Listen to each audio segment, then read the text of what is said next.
राज्याच्या नमो शेतकरी महासन्मान निधी योजनेअंतर्गत सुमारे 2000 कोटी रुपयांची रक्कम 93 लाखांपेक्षा अधिक शेतकऱ्यांच्या खात्यात आज जमा होणार आहे।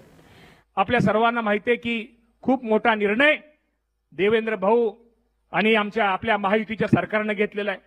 आता तुम्हाला सांगतो, नमो शेतकरी योजना आणि पीएम किसान योजना आपण कधी विचार करतो का? आपण सहज ते आपल्याला घेतो। आता पीएम किसानचा तो हप्ता मिळालेला आहे, नमोचा राहिलेला आहे।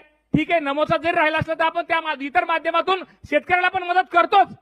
ह्या दोन्ही योजनेचा जर मिळून आपण जर हिशोब केला भाऊ, पीएम किसान केंद्राची योजना आणि राज्याची योजना आतापर्यंत शेतकऱ्यांना किती पैसे दिलेत?